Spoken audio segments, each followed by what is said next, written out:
Okay, great stuff. Are we up and running? You guys good? Awesome. Okay, so I'm so excited for you guys joining me and yeah, thumbs up. So thank you so much. So yeah, just to start again, I just want to say thank you so much for meeting up with me and in yeah, joining me in this 3-day boot camp and yeah, I think we're gonna have a lot of fun. So first of all, I want to say thank you so much for being here. And the 3 days we're gonna basically just touch a little bit on the body, mind, and the soul. And for tonight, we're just gonna have a look at the spirit because you know what, we are actually spirit beings and we live in a vessel called the body, and then we have our minds, and that is where the battle always is going on day and night. So yeah, so let's discover who we are in Christ, our identity. And I'm gonna share my screen quickly. I hope it's gonna work this time. So let me see if I can do this. Please bear with me. Okay, can you guys see it? Yes, we can see it. Yeah. Okay, great. Okay, I'm just gonna do it like this. So actually what I want to ask is, or I want to say is that you are not what hurts you. So we must rediscover our identity in Christ, and then we must start resting in the Father's love. Because we are not a victim. We are not a victim of our past. We are not a victim of things that have hurt us. Because we are created in His image, and we are not only forgiven, but we are basically folded around with His love. So we are not victims of our circumstances. We are victors. So who am I? So let's look at this. Let me say this to you guys. We are not what our pain says about us. We are who God says about us. And that actually means that we have access to God's power. We are not bound by any fear or anything that holds us back because we are daughters of the King. We are His daughters. And I want to ask you guys just to think a little bit of who you think you are in Christ. If you can just take a few seconds, just think of who you think you are in Christ. You don't need to say anything. You could just take a minute and just take it in and think of what you think you are in Christ. Are you a victor or are you just a victim? And then I wanna uh, just share with you 2 Corinthians 5 verse 17. And that is such a beautiful verse because here it sums it up very nicely what God says about us. So it says, therefore, if everyone is in Christ, that means that is grafted in, joined to Him by faith in Him as Savior. He is a new creation. He's reborn and renewed by the Holy Spirit. So it means that all the old things, and they're renewed by the Holy Spirit. So the old things, the previous moral, the spiritual condemnations, everything have passed away. So that means we are new things created in Him. It's like a spiritual awakening that brings a new life. So that also tells me that we are defined in Him. And Jesus tells us that our, our worth is so much to Him than just who we think we are. So when we look at trauma and rejection, it's basically very negative from the enemy. the trauma tells us that we are not safe, and it usually is sometimes for single women. When they went through trauma, they always try to defend for themselves. And when they get in circumstances where they feel that they are not safe, it brings them back to that trauma that said, you guys, you are not safe. Sometimes it's that negative voice that tells you, you know what, you're not good enough. You can't do this. Why do you want to even try?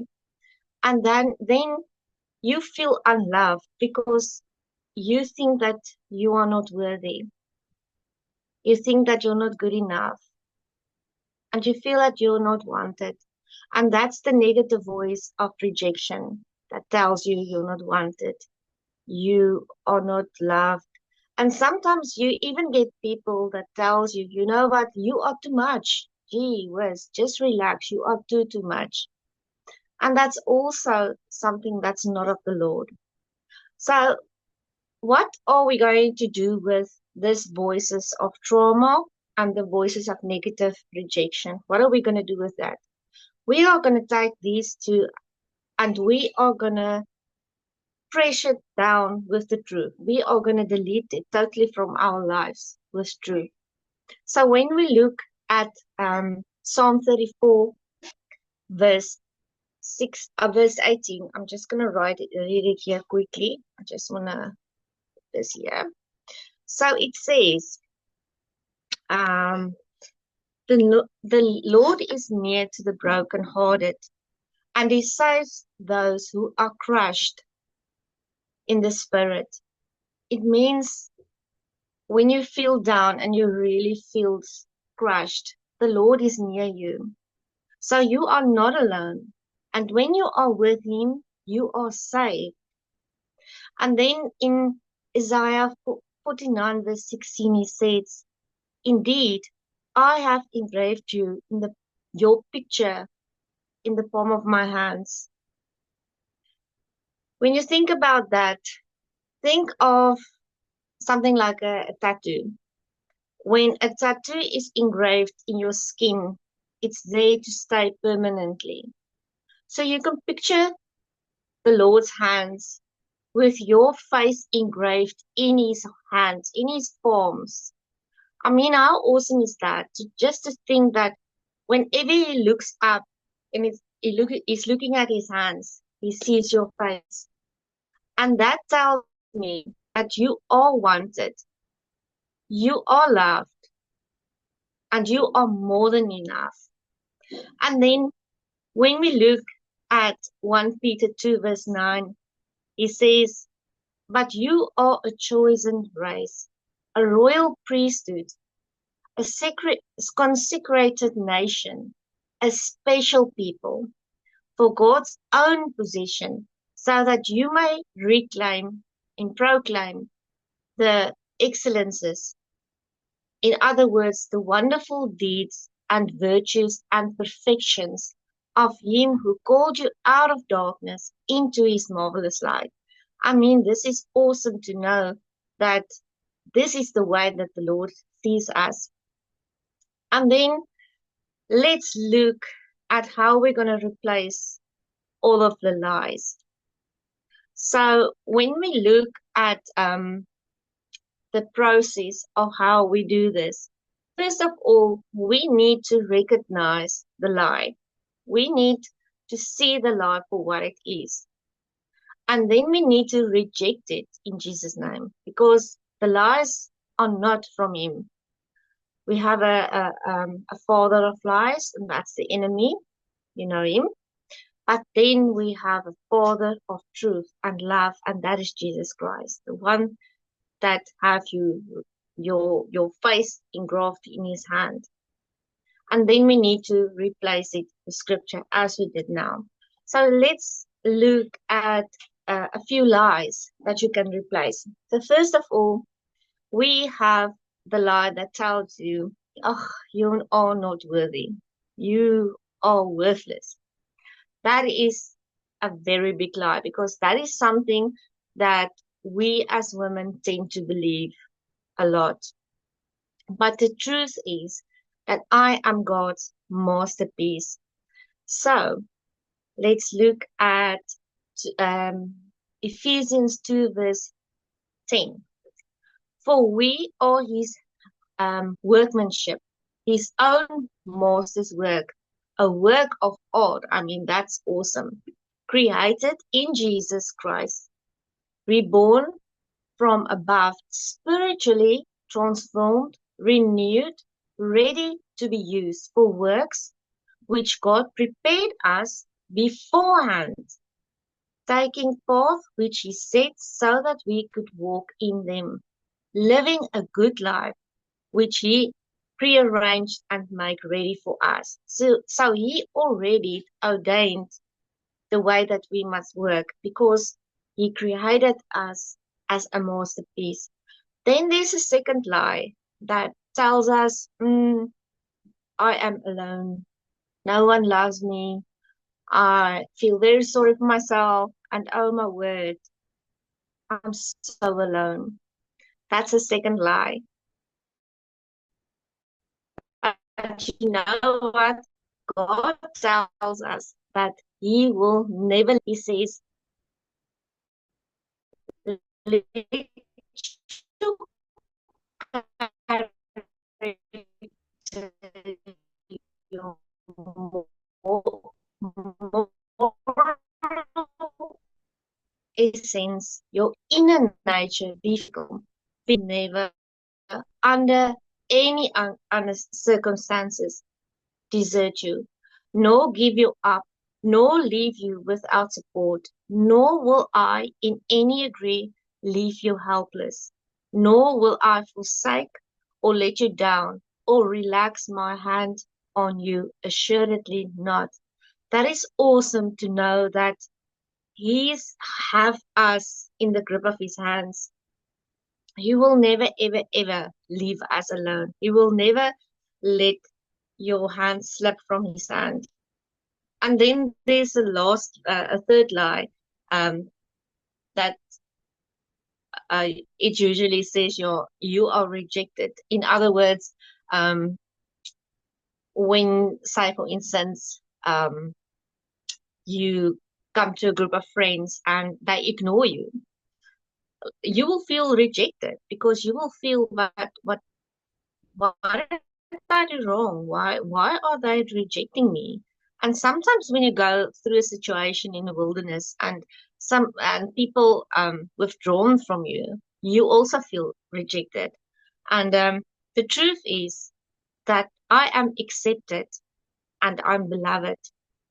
Ephesians 1:6 says, to be the praise of his glorious grace and favor, which he so freely bestowed upon us in the beloved Jesus Christ.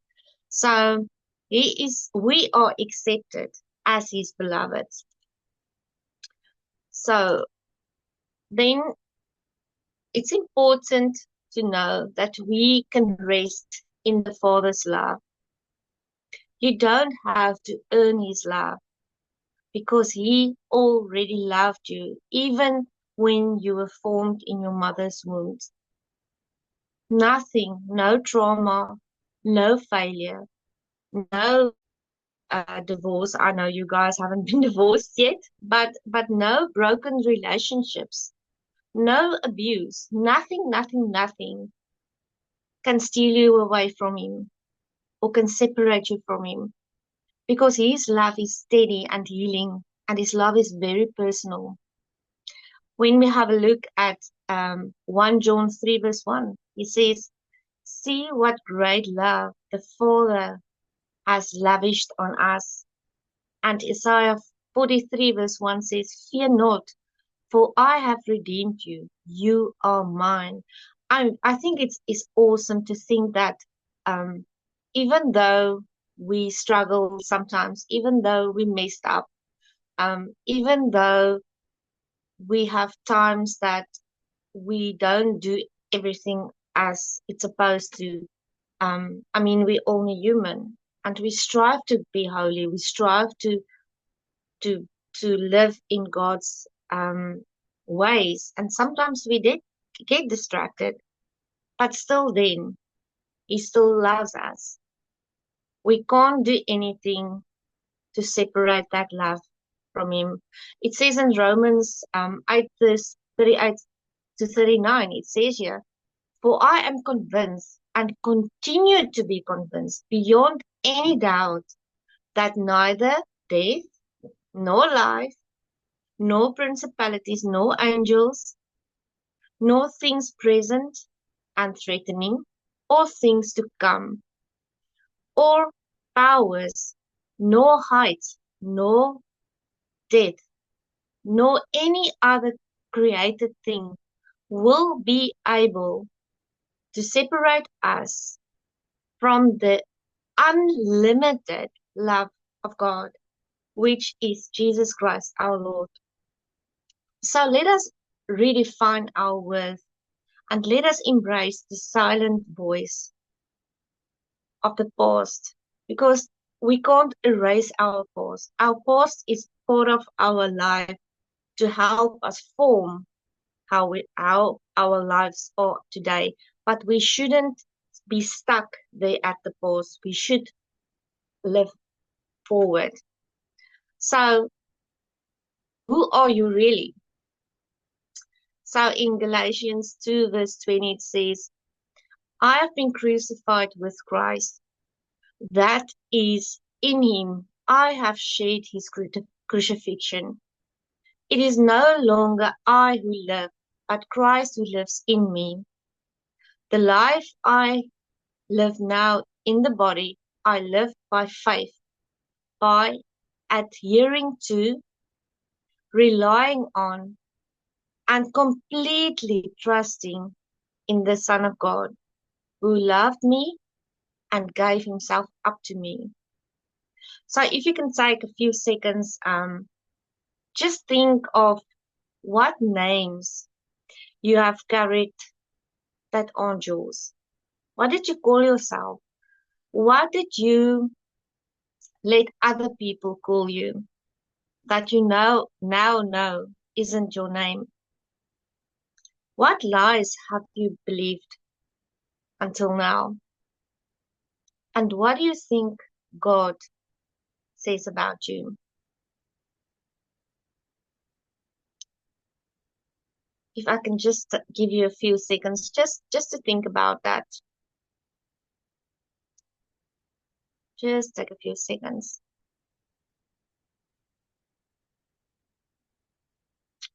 So we must remember in Colossians 3 verse 3, "For you died to the world, and your new real life is hidden in Jesus Christ." So we must remember that our identity restoration begins when you realize that the false names that you received was not from God, but you will be given a new name from Him. So let's look at some practical healing steps. It's just three practical steps, and it's been helping me a lot. So I really believe it will help you guys also. So this is a healing journey. You must remember when you start with this journey, this Karatisu journey. I will explain to you what Karatisu actually means. When you begins with this, you must remember that you have to replace every lie with a promise from God, with His truth. And it's every truth that will bring you closer to your freedom that you actually need. So, first of all, I usually remind myself daily of who I am in Christ. You can use identity cards. For instance, you can, what I usually do, I go to ChatGPT, let's be honest here, and I ask, just give me 31 verses of identity from scripture. And then it gives me the verses. I go to my Amplified Bible and I basically write down everything. And then I start to dig into the word. I start to realize that there is a lot of truth about identity in the word. You can also use sticky notes, but you can put all over the place, and wherever you can see it, you can remind yourself of it, because you need to let your eyes see. You need to speak it loudly so that your ears can hear. Okay. So that's number one. Then number two is when you have a quiet place, either in the morning or the afternoon, whenever you do your Bible study, and you find a quiet place, you sit quietly with God and you ask Him, what do you want me to know about me? How do you see me? And then you keep quiet. I know for some of us, it's really difficult to keep quiet, but it's awesome when you keep quiet and you really listen to listen. Okay. And then the third thing is also something that I really enjoy doing, and that is journaling. It's getting one of these hardcover books, and then I just journal in the mornings, just to ask the Lord to show me what's on His heart, and that's a good thing to get all this negative stuff out of yourself, right? If you can just put it on paper, and you can, even if you want to have a really serious conversation with the Lord, even if you want to tell Him that you're not happy with something, just journal it, just put it on paper, and it's such a reliever. I can promise you guys that. Okay, so with that, I want to tell you and remind you yet again that you are not broken. You are becoming whole again, as you as it was intended from the beginning. And you are not lost, because the Lord sees you. You are deeply seen and you are deeply loved. And you are not alone, because now you are part of our sisterhood. And we are going to walk this journey together to wholeness. So, I just want to say thank you so much. And you must just keep uh, an eye out for the 90-day Karatisu journey that we're going to start also soon. And I want to say it again. Um, you are not what your hurt says. You are what God says. And then I'm going to just quickly tell you what the word karatisu means. The word karatisu means restored beyond brokenness. It's a Hebrew Greek word that I got, um, sure, it was a few years ago when I went through a very difficult time in my life, and someone profited over me and said, you know what, you're going to start a ministry, and the ministry name must be Karatisu. So I'm super excited to start this journey, and I'm super excited that this is one of many Zooms we're gonna have. And so I want to say thank you so much for being with me. Thank you so much for being part of this. And the floor is yours. If you have any questions, please go ahead. All yours.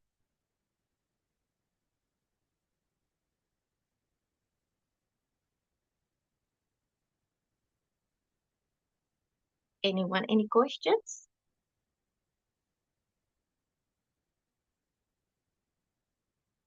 Okay. So it seems like we don't have any questions here at the moment, but yeah. So you guys must have an awesome night. I'm gonna send you the first day one ebook with a lot of nice stuff in and some reflection questions, and then you can enjoy it. And afterwards, I would really like it for you to just give feedback. And thank you so much, listener and Eloise, for your little hearts. I really appreciate it. And you guys are awesome. Love you so much, and be blessed. Ne? Good night. Bye bye.